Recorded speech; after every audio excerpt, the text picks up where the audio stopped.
the typical agency is really undervaluing the role that property management plays overall in the business.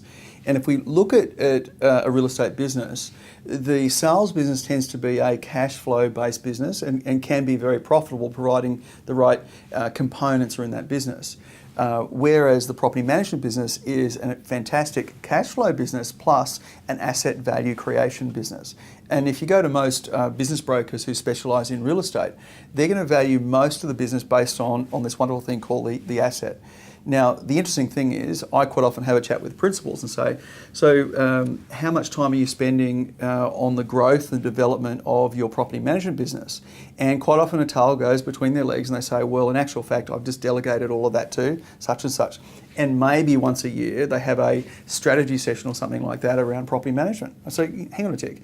If you put the energy and effort you put into your sales business, into your property management business, where could that potentially be? Now, it needs to be in line with the vision of the principal and the owners of the business and say, well, this is where we want to head. But if they're really committed to actually saying, I want to actually make this business fantastic and deliver something beyond what the marketplace is expecting, then we've got to put some energy and effort into it. It can't just be almost what I call caretaking mode. And I talk about a property management business that's in caretaker mode. I'm caretaking your properties for you until you want them back kind of thing, versus I'm creating and building the value of your asset over time. It's quite a different mindset as we go through. And similarly, a property manager thinks I'm in caretaking mode or I'm in creating mode. The more that we're in creating mode, the better results we'll actually produce in terms of building that forward. And I guess that's the difference between, quite often a property manager will think of themselves, I'm focused on service. Well, if we look at the derivation of the word service, it actually came from the word to sell.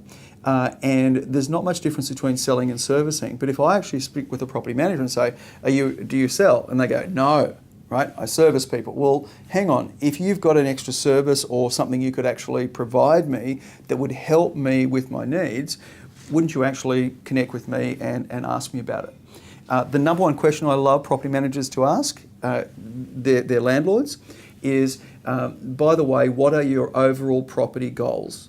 And amazingly, when they ask this question of their existing landlords, they start to find out, I'm looking to expand, I want to grow, I want to buy an extra investment property, I'd like to sell off 2 properties and upgrade the property. What are your property goals? Simple, simple, simple question.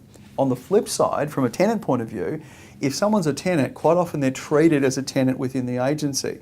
The problem is a tenant today could be a buyer tomorrow, or a tenant today could be a landlord, or a tenant today could be a seller of a property.